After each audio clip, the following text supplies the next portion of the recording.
கண்டிப்பா கவர்மெண்ட் வேலை எல்லாருக்கும் கவர்மெண்ட் வேலை கிடைக்கணும்னு எதிர்பார்க்க முடியுமா? முடியாது.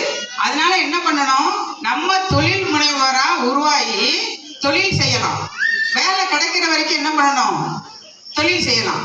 ஆக நம்ம எல்லாருமே ஒரு தொழில் முனைவோரா உருவாகணும்.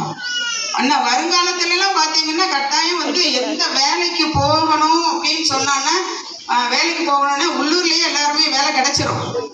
உள்ளூர்லயே நீங்க வேலை கிடைக்கணும். நீங்களே ஒரு தொழிலை தயார் பண்ணி நீங்களே 2 பேருக்கு வேலை கொடுக்கறதா இருந்தா கட்டாயம் உங்க தொழில் முன்னேறதுக்கு வாய்ப்புகள் இருக்குது.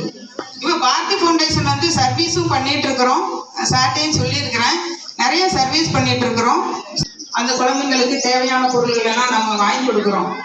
சரியா? இப்போ பாரதி ஃபவுண்டேஷன் சார்பா எனக்கு நிறைய அந்த அம்மா சொன்ன மாதிரி நிறைய மீட்டிங் எல்லாம் போயிருக்கிறேன். எக்கச்சக்கமான மீட்டிங் போனால் புக்ஸ் எல்லாம் நிறைய எனக்கு கொடுத்துருக்குறாங்க.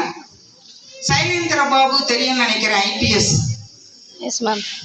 சைலேந்திர பாபு. அவங்க என்ன சொன்னாங்க, நீங்க ஸ்கூலுக்கு போனா என்னோட புக்கை எல்லாருக்கும் சொல்லுங்க அப்படின்னு சொல்லிட்டு அந்த புக்கு கொடுத்துருந்தாங்க. அந்த புக்கு மற்றும் யார் யார் எனக்கு கொடுத்தாங்களோ அந்த புக்கெல்லாம் நான் வீட்டிலேயே வச்சு, அதாவது ஆஃபீஸ்லேயே வச்சு படிக்கல, யாருமே படிக்க மாட்டேங்கிறாங்க. இன்னும் இங்கே இருந்தாலும் அது ஒரு லைப்ரரியில் இருந்தாலும் எல்லாருக்கும் குழந்தைங்களுக்கு படிக்கிறதுக்கு நல்ல அறிவு சம்பந்தப்பட்ட புத்தகங்கள் நிறைய இருக்குது. அது நீங்கள் படிக்கலாம். அந்த புக்கெல்லாம் நான் பள்ளிக்கூடத்துக்காக கொடுத்துருக்குறேன். அதை நீங்கள் உபயோகப்படுத்திக்கணுன்றதை கேட்டுக்கிறேன்.